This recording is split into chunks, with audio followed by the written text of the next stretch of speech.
complex. Level 7 is the most severe accident, also called major accident, on the International Nuclear Event Scale from the International Atomic Energy Agency.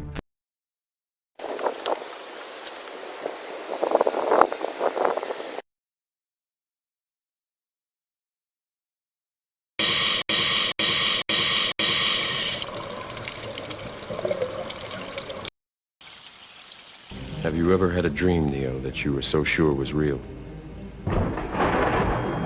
What if you were unable to wake from that dream? How would you know the difference between the dream world and the real world? Open your eyes.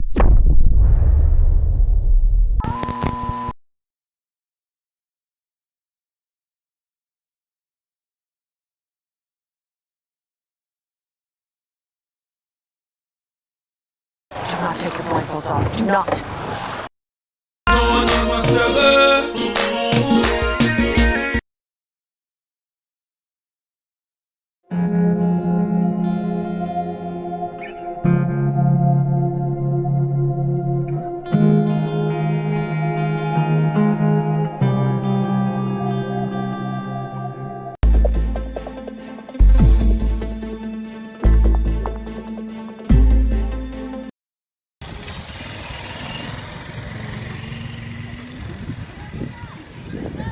Yeah. You just like keep getting bigger. Like, wow. This is the most beautiful thing I ever seen. Is it? Really?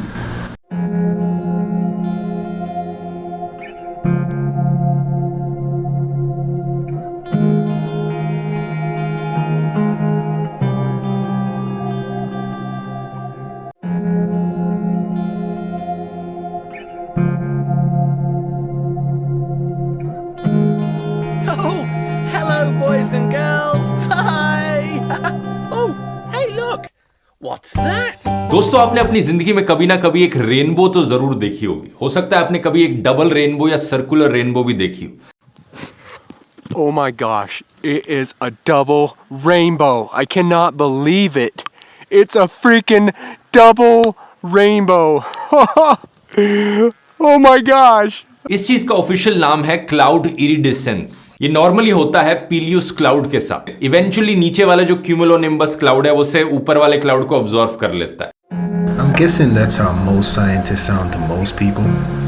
But we'll hear from some other scientists after we take a look at this not a double rainbow iridescent cloud thing.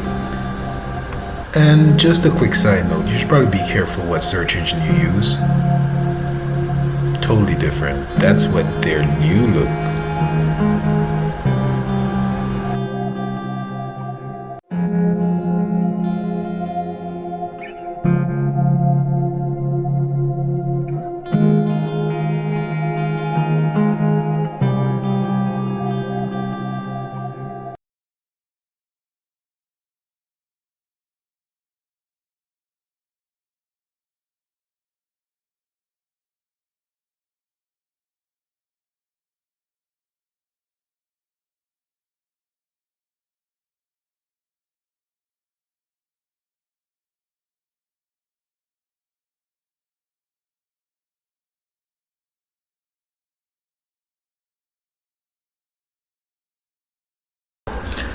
Is this one even real?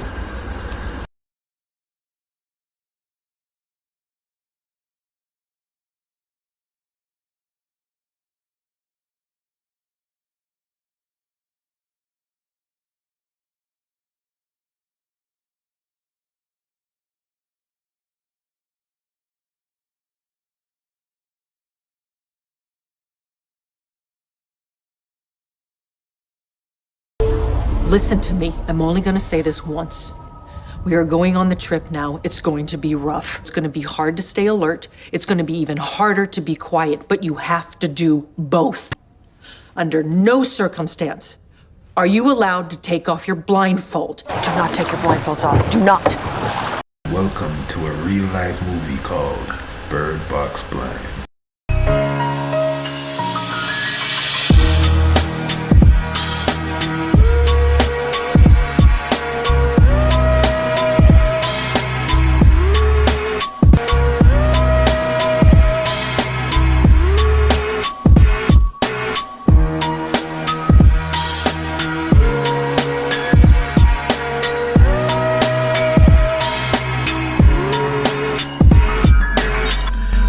filmed this stuff while driving Uber in South Florida for a few months just to make some extra money, but I found it very interesting. Actually, out of the hundreds of customers that I drove in those few months, I asked many of them if they noticed, for instance, the different clouds that I was noticing, or if they knew about Fukushima.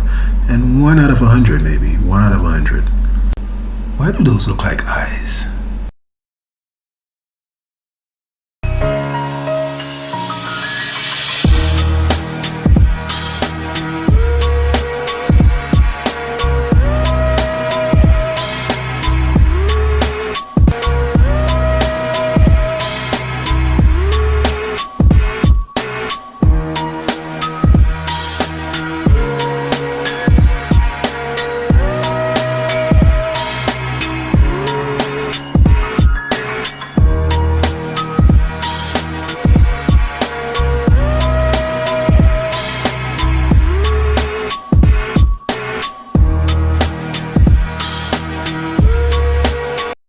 Up to that point, I had been living in South Florida for since the 90s actually, and I had never seen clouds like this until 2016 or so, and continuing on today. But it was very surprising to me that no one else noticed, and I would show them and then they would just go back to sleep. It was very strange.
What's that? What? I realize there's a lot of people out there that still don't believe in climate change. Some people might even say things like this. You're not going to be able to breathe as much as you want because you're not going to be able to go outside because you're going to be imprisoning yourself because you're going to have a carbon allowance. And you're going to be taxed if you go above your carbon emission. Now, people hear about climate change and they don't get it. They literally think that something's going on. Now, there is weather manipulation, which I've covered with HAARP and CERN and other things where we know that they manipulate the weather. They have the ability to manipulate the weather. But overall, the climate hoax is one of the biggest hoaxes and biggest scams ever. People who believe in climate change and global warming are possibly the dumbest people that have ever existed in the history of humanity. And I think it's hard to even make that argument, that they're not. Well, he's clearly no scientist, but in my scientific opinion, he's right about one thing. You're not going to be able to breathe as much as you want. Now, I do understand why some people doubt climate change. You know, they see the globalization and they see all the different conspiracies around it and how people are trying to use it to control the masses and carbon tax and all that, but just look outside. I mean, try to buy some fresh fish somewhere. People need fish, like try to buy some. And it's not painted or, you know, from a sewer. It's a very interesting and very dirty story. This is basically where wastewater treatment begins. We have about 300,000 tilapia and carp in here, right, to get rid of a lot of the particulate poop. Yes. Once they reach up to harvest size, we harvest them out and sell them. The fish that help purify the dirty water by not eating food and poo, will then be sold on the market for people to eat. Right, exactly.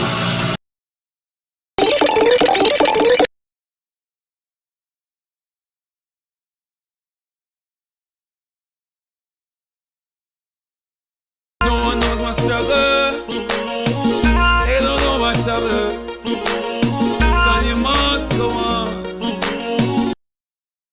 I remember the first time I heard about the Pacific blob. It was back in 2013 or so, and it coincided with news about the greatest El Nino in history.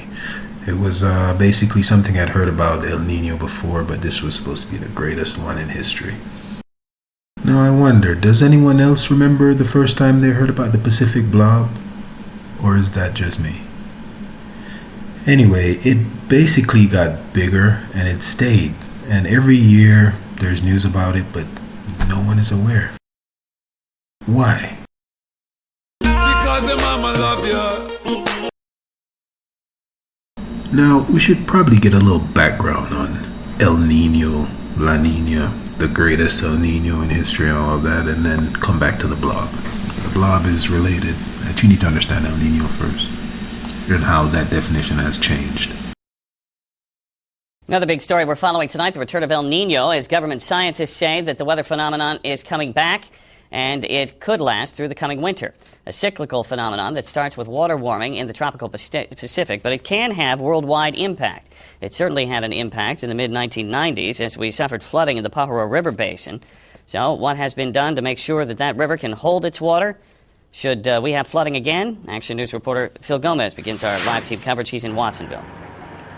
Well, in Pajaro, the arrival of El Nino means flooding. Back in 1995, El Nino-induced rainfall caused the Pajaro River to flood, resulting in $50 million in damages. Main Street in Pajaro, there's no evidence of the 1995 flooding that kept this town underwater for days. But there are plenty of memories of that heavy rainfall induced by the El Nino phenomenon. Wet all over. I mean, it was just a big, muddy mess. Store owner David Tavares remembers his business was surrounded by water. It was an island. The water level had already gone down on my property, but had left a sludge of about 12 inches deep. And it was up to the individual property owners to clean up their work area. I remember that pretty well. And then back in 95 was kind of toward the end of the El Nino years, and that's when we had the biggest flood we ever had in Watsonville, I think, when the river broke.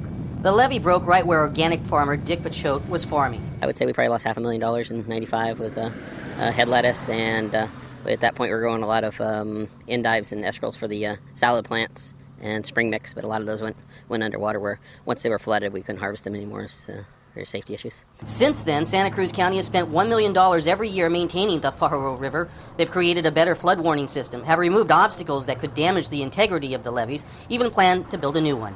We're in the final phases of a general investigation, what's called a general review and reevaluation report. The original levees were built in 1949, so they're old and they don't provide the level of protection that they were designed to provide. So for now, life goes on in the Pajaro Valley, but those who have lived through disasters now know El Nino's back. If all goes well, construction along 11 miles of the river could begin in the year 2012 and span about 5 years at a cost of almost $200 million. Dan? Very good. All right. Thank you.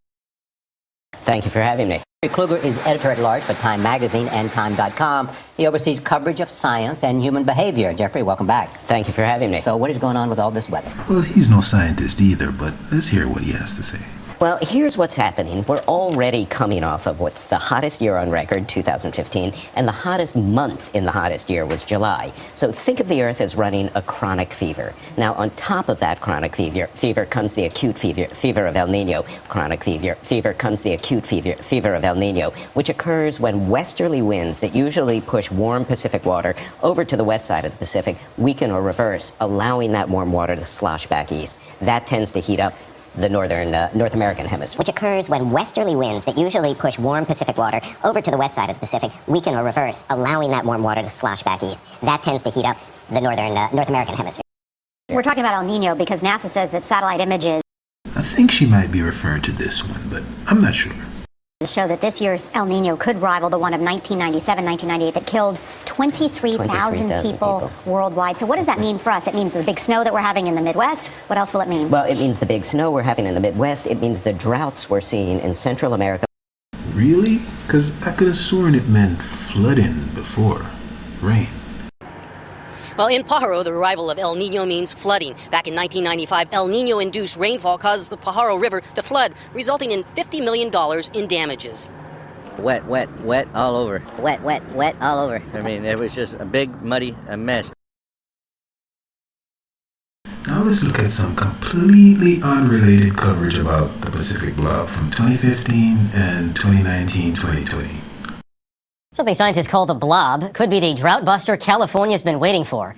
As Carter Evans reports, the blob may be coming, but not soon enough. Hot, dry weather fueled a nearly 1,000-acre fire east of Los Angeles that forced hundreds from their homes. This morning, evacuation orders were lifted, with cooler weather on the way. And for parts Southern California, an even more dramatic change could be coming, says NASA climatologist Josh Willis. We're watching a very big blob of warm water in the Central Pacific right now, and it's headed our way. Why a blob? We would call that a temperature anomaly back when I was in grad school, but I think blob has a better ring to it. It's over at his place. You gotta come now. Oh, wait a minute, Steve. Tell us what happened. Well, I'm trying to tell you. Now, this thing had killed a duck. What was it? Stop with it, kid. But it's kind of like a mass that keeps getting bigger and bigger.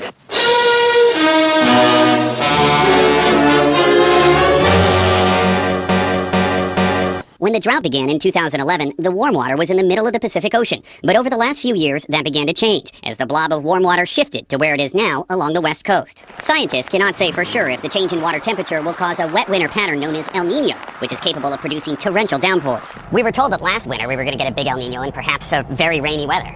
Well, El Nino from last year turned out to be El Wimpo. But all signs suggest the coastal water warming trend will continue, and the impact is already visible here. Along the California coast, where malnourished sea lions washed ashore all winter as the fish they feed on headed out to sea in search of cooler water. Very often, it's the biology that has the first indication that the climate is about to change. And perhaps finally put an end to what seems like an endless drought. Carter Evans, CBS News, Los Angeles. And the impact is already visible here. Along the California coast, where malnourished sea lions washed ashore all winter. A marine heat wave out in the Pacific resembles something that happened before, right around this time in 2015. KPI X5's Emily Turner on the potential consequences in the water and on shore. About 4 years ago, WildCare says they saw a massive influx of seabirds, and considering what's happening in the Pacific Ocean now, they're worried that's going to happen again. Offshore in the cool blue waters of the Pacific is a marine heat wave, scientists say. It mimics a similar phenomenon from 4 years ago that wreaked havoc on the ocean's ecosystems. We're looking at a lot of really bad things that could happen in the ocean. For one, there could be a lot of fish die off, and that has ramifications throughout the food web. We saw sea lions dead and starving on beaches. The liquid heat wave hasn't quite reached our shores, but scientists say it's slated to. And with temperatures about 7 degrees warmer than average, it could be just as deadly and far-reaching as last time. It's our whole ecosystem, and if tourism and fisheries are taken into account, it's a big chunk of our economy, and it also impacts our weather. The oceans are showing signs of these extreme temperature events all around the world. We're talking about a huge area of much warmer than normal surface temperatures over the Northeast Pacific Ocean. It's about 3 times the size of the state of Alaska. The ocean is a critical part of the climate system, and it's changing.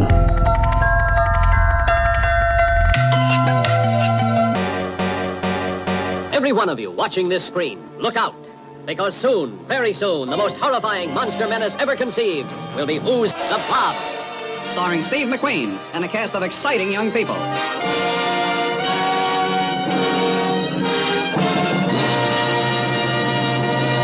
But way out there in the ocean, something is brewing, and scientists don't know how bad it will get. We all know about heat waves on land. We live through them. Sometimes they last for a couple of days. But the last time this happened in the Pacific Ocean, it lasted for 3 years. Scientists called it the blob. It even has its own Wikipedia page. And now it's threatening to happen again. Over the last century, the average ocean temperature has slowly risen about 1.5 degrees. But now, 1,000 miles offshore and a little bit north of Hawaii, there's a part of the Pacific that's at least 7 degrees warmer than normal. Though it's hard to pinpoint a single cause, scientists say nature's air conditioning seems to be broken. The Arctic is especially warm again this summer, and sea ice is very scarce, so we've got big changes going on around the whole planet. That warm water sets off a chain reaction. First, it keeps the nutrients on the ocean floor from rising to the surface, and that causes plankton to die off. Then the fish that eat the plankton have to come closer to shore to find it. Then, you guessed it, the big animals that eat those fish, well, they have to come chasing after them, and that's when we find them washed up here on the beach. In the last marine heat wave, California's sea lions were among the hardest hit. Lots of pups were starving and abandoned by their moms, and adult sea lions also suffered a lot of mortality in those years. Some even got stranded in harbors. With all that competition, birds started going hungry too, and the ocean's biggest animals encountered another problem. A spike in whale entanglements in fishing gear, especially Dungeness crab fishing gear. In 2016, some 70 whales got caught up in fishing gear, but that wasn't the only challenge the crab fishery faced. That same year, crab season was on hold for months because of toxic algae that made the crabs poisonous to humans. Again, scientists blamed the unusually warm water. Here on the coast, the impact of this new blob has seemed pleasant so far. There are plenty of fish to catch and great swimming conditions. There have been a number of days where you don't need a wetsuit this summer. And nobody knows how long this marine heat wave will last. But if it persists, we can expect all the bad stuff to happen again. When you hear somebody say, we have one climate, one atmosphere, it's really true. And it's all connected. And the impact is already visible here, along the California coast where malnourished sea lions washed ashore all winter.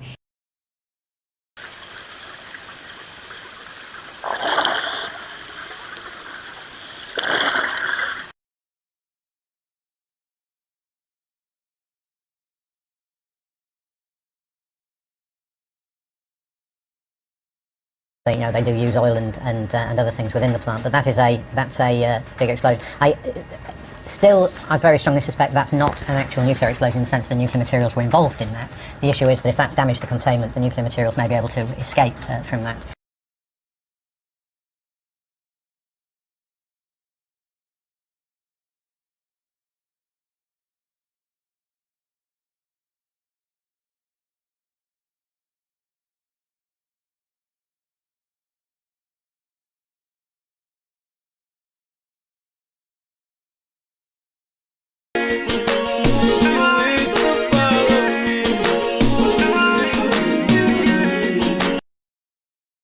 In 1992, a cargo ship carrying bath toys got caught in a storm.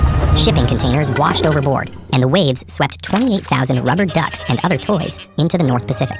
But they didn't stick together. Quite the opposite. The ducks have since washed up all over the world, and researchers have used their paths to chart a better understanding of ocean currents. Unlike surface currents, deep ocean currents are driven primarily by changes in the density of seawater. As water moves towards the North Pole, it gets colder. It also has a higher concentration of salt, because the ice crystals that form trap water while leaving salt behind. This cold, salty water is more dense, so it sinks, and warmer surface water takes its place, setting up a vertical current called thermohaline circulation. Thermohaline circulation of deep water and wind-driven surface currents combine to form a winding loop called the global conveyor belt. As water moves from the depths of the ocean to the surface, it carries nutrients that nourish the microorganisms which form the base of many ocean food chains. The global conveyor belt is the longest current in the world, snaking all around the globe, but it only moves a few centimeters per second. It could take a drop of water 1,000 years to make the full trip. However, rising sea temperatures are causing the conveyor belt to seemingly slow down. Models show this causing havoc with weather systems on both sides of the Atlantic, and no one knows what would happen if it continues to slow, or if it stopped altogether. The only way we'll be able to forecast correctly and prepare accordingly will be to continue to study currents and the powerful forces that shape them. Okay, so what happened? What does ocean currents and El Nino and the Pacific blob have to do with all this in Fukushima? Basically, after Fukushima blew, all the radioactive particles, 600 tons of plutonium and MOX fuel, got dumped into the ocean, either during the initial explosion or the days after. It got washed out into the ocean. Got eaten up by all the creatures, all the animals. And it landed on beaches. It took a couple months, even over a year, but it eventually arrived. And it ended up in people's pockets and in people's stomachs and mostly in the animals. But let's have a moment of silence and let's listen to this animal.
record, I know exactly why they call it The Blob. Here's a scene from the newer version of The Blob.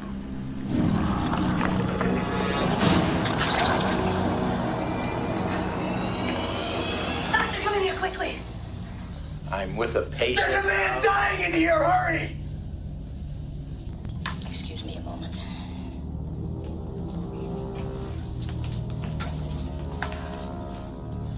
Is this the hand injury?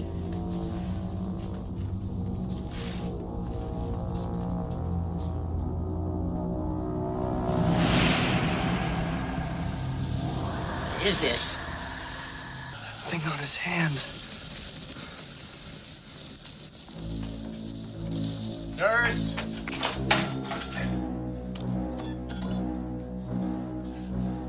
Sheriff's Department. Get me the sheriff, it's an emergency. Geller speaking. Sheriff, this is Paul Taylor. Oh, what's wrong?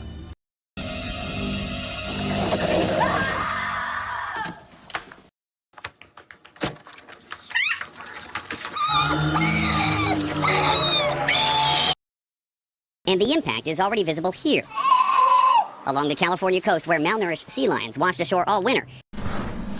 Now that we've embarked on this rough journey, I would like to take another moment for a prayer. The golden gates of hell stay open night and day. Smooth is the descent and easy the way. Wicked hearts fill minds with twisted words, tongues say. By their actions they are judged. Still the complicit do not budge. While demons all around are fighting for control. The devil may take my life, but it will never take my soul. Amen. Now I think we should take a few minutes and just review, look back, remember the billions and billions of sea creatures that died while you were asleep in the last 10 years. While you were asleep.